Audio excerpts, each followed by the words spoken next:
What's going on, guys? Welcome back to the channel. Huge shout out to everybody subscribing. Finally made it to 500 subs. Super stoked about that. Appreciate you guys. If you're new here, make sure you're hitting that subscribe button. So today, pretty simple video. What I'm going to be doing is drilling some holes and tapping them, making a little bracket so I can mount the display that I got with the QS kit. Should be pretty simple. Well, I should say I pretty much have it done, but I'm going to walk you guys through it. Sorry, there's bugs flying around me.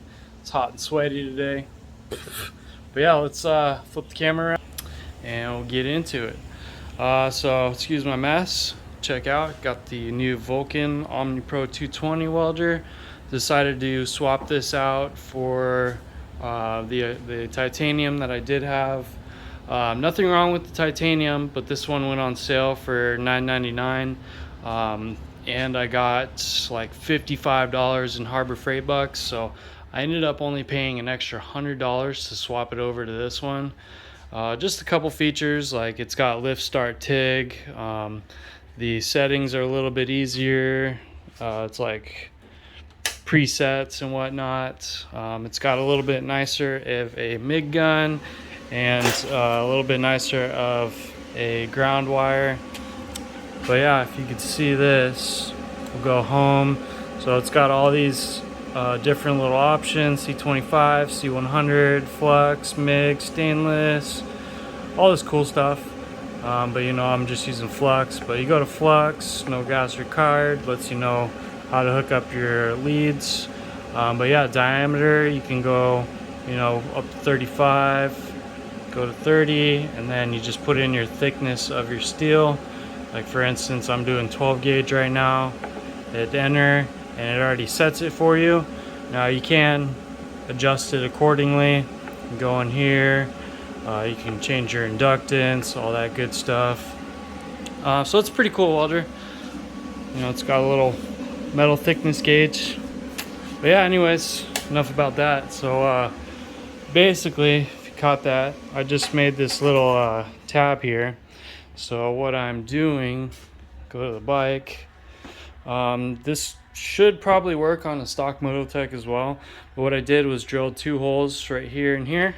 And then I took whatever bolts I had for, you know, all the leftover stuff that I've been swapping out on the Mototec, and I tapped these out with a tap and die set. I used a M6 by 1.0 tap, and I just got in there with my drill, tapped out some threads. Pretty easy stuff. Here's the display. Let me show you the back of the display. So it's got these 3. I'll only be using these top 2 up here. But basically, so I started off with my 2 holes, took this piece of flat stock, let's pretend these tabs aren't on there yet, and cut it to length. Got the holes going. These bugs are driving me nuts. I'm sweating my butt off. It doesn't look like it lined up, but it actually does work out. And then from there, I will say I messed up on one of the holes and I made it too big. This might be way too hard to do with one hand. But anyway, so that tacks down, and then I got these 2 tabs to go on the top 2 right here. So basically bolt that down, and then this should bolt right on top of that. So I'm going to finish this up, paint this up so it doesn't get all rusty, and then mount the display.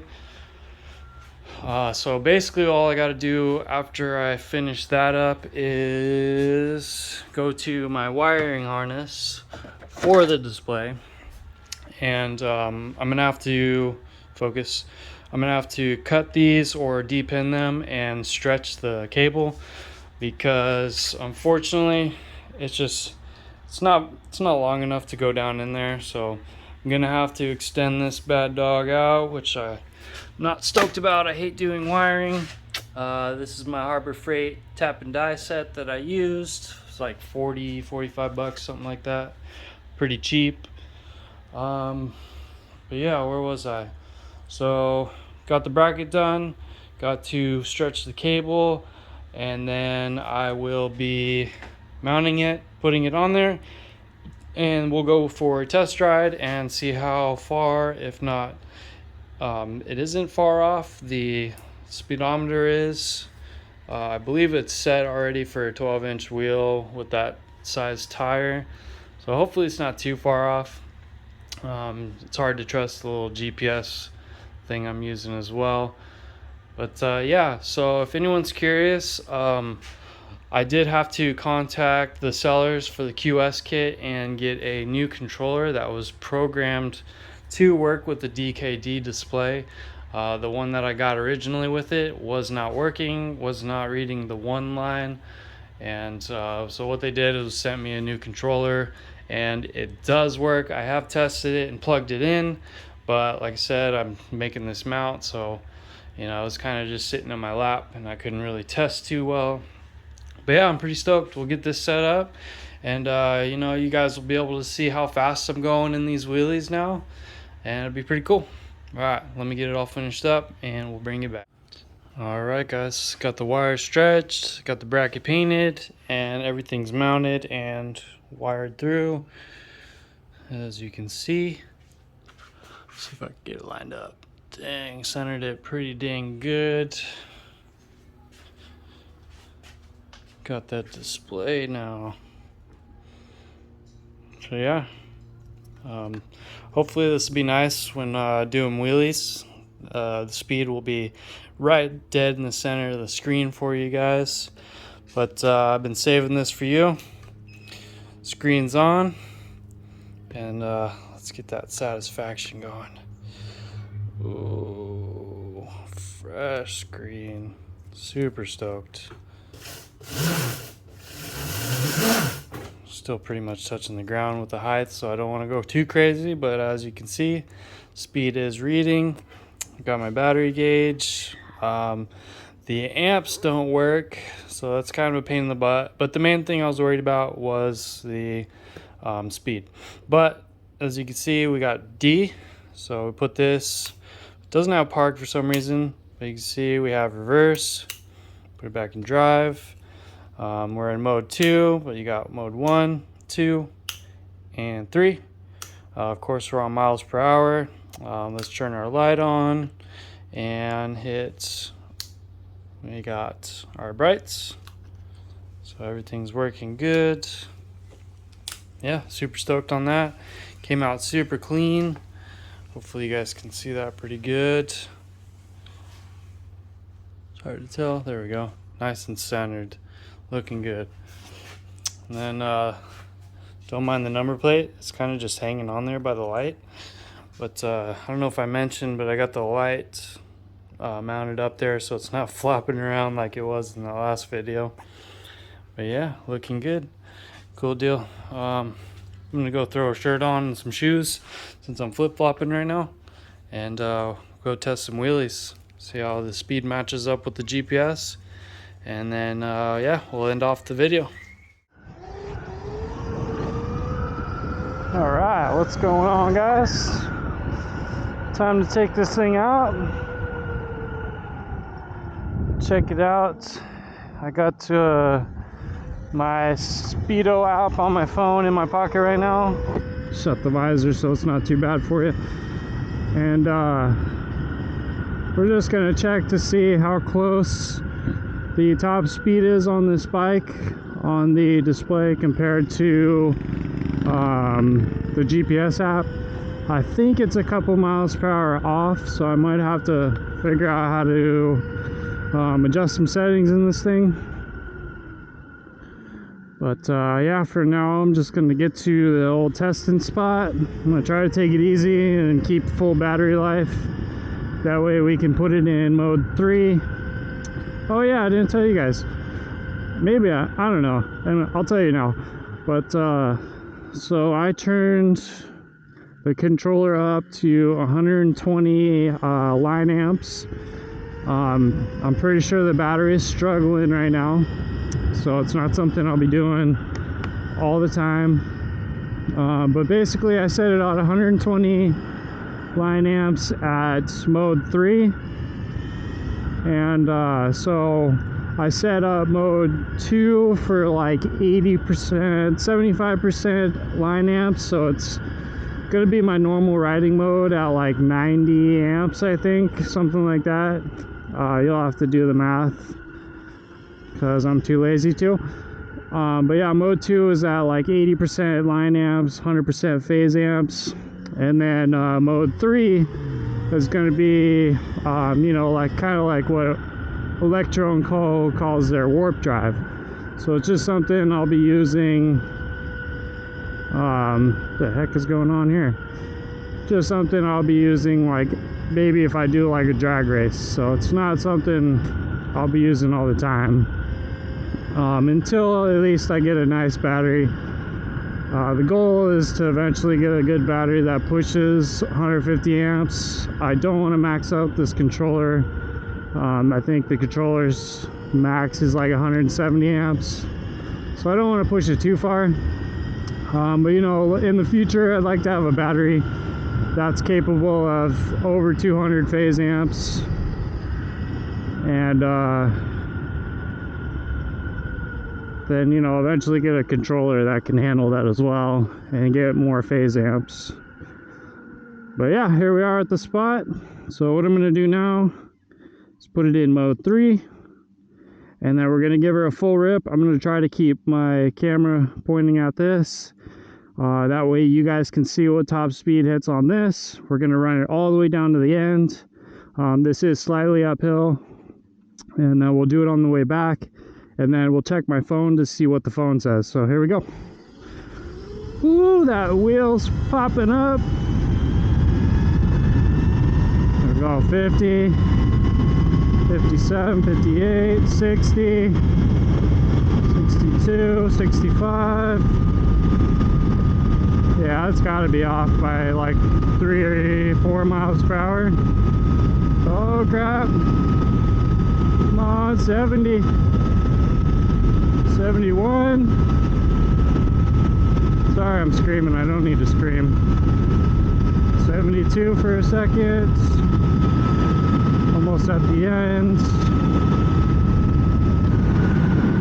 Alright. Stoked, man. This thing looks so official now. And I'm even more pumped that you guys can see what's going on now. That 0-40 is pretty good. After 40, you definitely see the field weakening kick in. All right, let's run it all the way back. Looks like we already dropped 2 bars. Like I said, this battery is hurting. But yeah, let's give her a rip. It definitely wants to pick up the front wheel on the launch.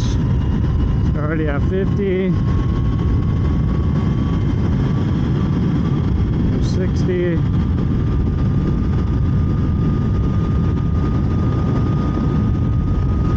68.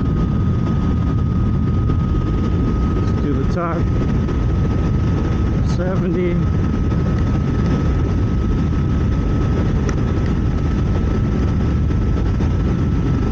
72. 73.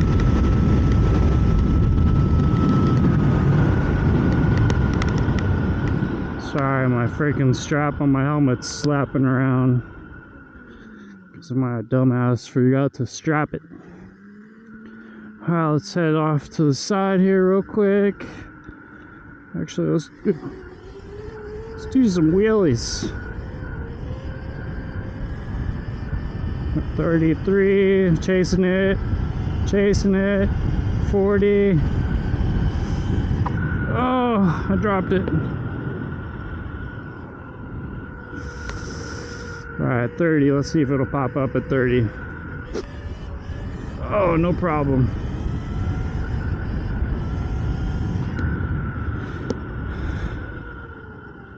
That's what I'm most stoked about, is you guys can see how fast I'm actually wheeling. Oh. Alright, let's check it out. So we're at 78.7 volts from like 82. Where's the speed up? Speed up. So, see, the speed up says 61 miles per hour. I know that definitely didn't feel like 70. So 61, so we're pretty far off on that, and I'm gonna have to figure that out. I did hit 64 the other night, so pretty goofy, but you know, I'll get that worked out eventually. I don't know how accurate this damn thing is either. But yeah, guys, I'm freaking pumped about this. I don't know if I showed you, but we got blinker left and right. This thing's got reverse. Pretty wild. Put that back in drive, and then it goes through the modes 1, 2, 3, and then of course we got our high beam. So pretty cool. Hopefully the camera picked that up. But yeah, cool deal. Let's do a couple more wheelies. Let's see, I wanted to talk about something, but I forgot.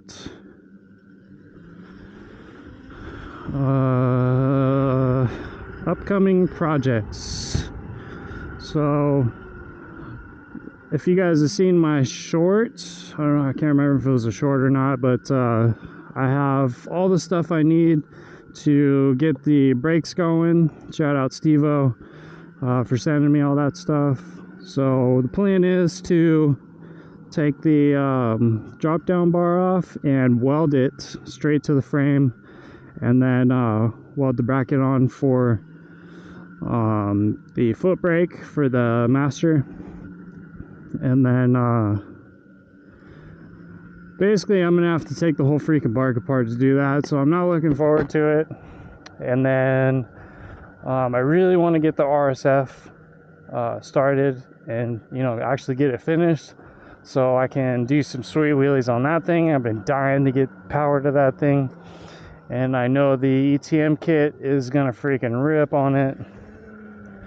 But yeah, and then I guess last thing for this video, I just really wanted to say I'm super grateful to everybody who's been subscribing. Dang, I've been doing this for like 7-8 months now, and I'm already at 500 subscribers. I know that's probably not a huge number, but thank you guys. Thank you. Halfway to 1,000. That's going to be our next goal. So if you got friends and family who like this kind of stuff, make sure you show them. Tell them to subscribe. Let's drop it back. And then this is for all the naysayers who say I only chase them. 20.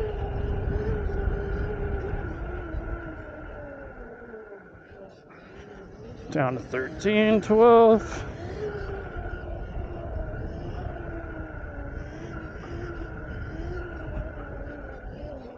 Oh, I still got a lot of practicing to do on this thing. But alright guys, that's going to do it for this video. Hope you enjoyed it, and until next time, peace.